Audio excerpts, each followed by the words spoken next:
আজকে যেহেতু একটি প্রোগ্রাম ছিল, কর্মসূচি ছিল, কাজে সেটা ব্যাপারে তো ভারতীয় যে সেন্ট্রাল অফিসার তারা বন্ধ রাখতে পারে, কারণ তাদেরও তো নিরাপত্তার প্রশ্ন আছে। আমরাও নিরাপত্তার জন্য বহির্ভূত না হয় সেটা আমরা চেষ্টা করেছি এবং আমার মনে হয় আমরা সফল হয়েছি। এটা তো আমাকে জানায়নি তারা কিছু। তারা আজকে বন্ধ রেখেছে 2টার থেকে, এখন যদি অনির্দিষ্টকাল কিনা সেটা আমরা জানি না। আর তাছাড়া আরেকটি কথা হলো যে ভিসার ব্যাপারে যে কোনো দেশ তাদের সিদ্ধান্ত নিতে পারে, ব্যাপারে কিন্তু অন্য দেশের কোনো কিছু সত্যিকার অর্থে কোনো কিছু বলা। স্যার, এটার সাথে খুব রিলেটেড একটা প্রশ্ন। এই টানাপোড়েনের সময় আমরা অনেক দেশকে দেখেছি, ভারত কানাডার ক্ষেত্রেও দেখেছি যে স্ব দেশে নিজের মিশনকে একটু শ্রিঙ্ক করে, ছোট করে। এরকম কোনো কিছু করার কথা বাংলাদেশ ভাবছে কিনা? যদি দেখা যায় যে আমার অফিসারদের জন্য অ্যাডিকুয়েট কাজ নাই, তখন আমরা সেটা শ্রিঙ্ক করার চিন্তা করব। এই মুহূর্তে আমি মনে করি না যে সেটা প্রয়োজন। ভারত হচ্ছে একটা বক্তব্য দিয়েছে, তাদের যে প্রেসে দিয়েছে, সেটার মধ্যে দিয়েছে যে অন্তর্বর্তী সরকারকে আর রিকোয়েস্ট করেছে যেন ভারতের হাই কমিশনের সেফটি এন্ড সিকিউরিটি।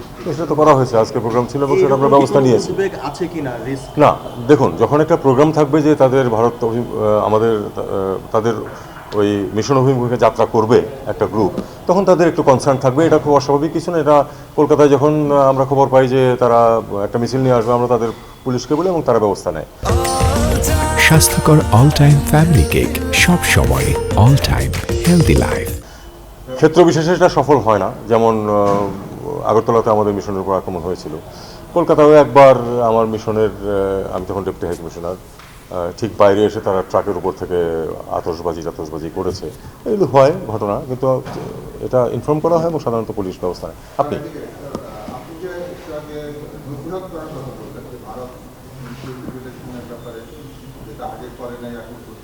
আমরা কিন্তু পাশাপাশি এটাও দেখছি যে অন্য দেশও, যেমন যুক্তরাষ্ট্র বা ইউরোপিয়ান দেশ, তারাও কিন্তু এই নির্বাচন, বাংলাদেশের নির্বাচন বিষয়ে এই ধরনের কথা বলছে। তো আপনার এই নৈতিকতার যে বিষয়টা, দেখি তাদের ক্ষেত্রেও আপনি একই পরামর্শ দিচ্ছেন না?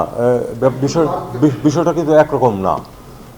তাদের সাথে আমাদের কিছু যোগাযোগ সবসময় আছে এবং তারা নির্বাচন কমিশনের সাথেও যোগাযোগ আছে, কারণ আমরা চাই যে তারা এখানে পাঠাক, তাদের অবজারভারদেরকে পাঠাক। সেটা কিন্তু এইভাবে স্টেটমেন্ট দিয়ে যে আমাদের অবস্থানটাকে গ্রহণযোগ্য না, এই ধরনের কথাবার্তার পাশাপাশি যে বলা যে এই রকম হতে হবে নির্বাচন, এটা এই নসিহত আমরা গ্রহণ করতে পারি না। বিশেষত এই কারণে যে তাদের তো এই সেন্টিমেন্টটা দেখা যায় না গত 15 বছর, হঠাৎ করে এটা কেন চেয়ে উঠল। আপনি বলছিলেন যে ভারতে বসে সাবেক প্রধানমন্ত্রী শেখ হাসিনার স্টেটমেন্ট দিয়ে তাকে নিয়ে তিনি সাক্ষাৎকার দিচ্ছেন এবং সেটি অব্যাহতভাবে আছে, এবং যেদিন নির্বাচনের তফসিল ঘোষণা করা হয়েছিল তখন সাক্ষাৎকার। তো এই যে আমরা বারবার বলছি শেখ হাসিনাকে থামানোর জন্য, কিন্তু থেকে হচ্ছে এটা অব্যাহতভাবে আছে। আমরা যেদিন সামন করলাম তারা কাউন্টার করেছে। আজকেও বলছে যে আমাদের যে অভিযোগগুলো আছে সেগুলোর জন্য যথেষ্ট তথ্যপত্র তাদের দেওয়া আছে। এখন পরবর্তী পদক্ষেপ কী হতে পারে শেখ হাসিনাকে থামানোর জন্য? দেখুন, ভারত যদি তাকে থামাতে না চায়, আমরা থামাতে পারবো না। এটা আমাদেরকে বুঝে নিতে হবে।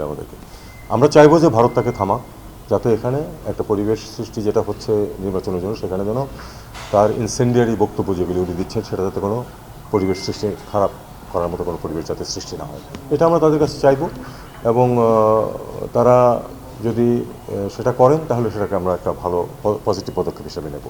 না করলে তো আমি তাকে জোর করতে পারবো না।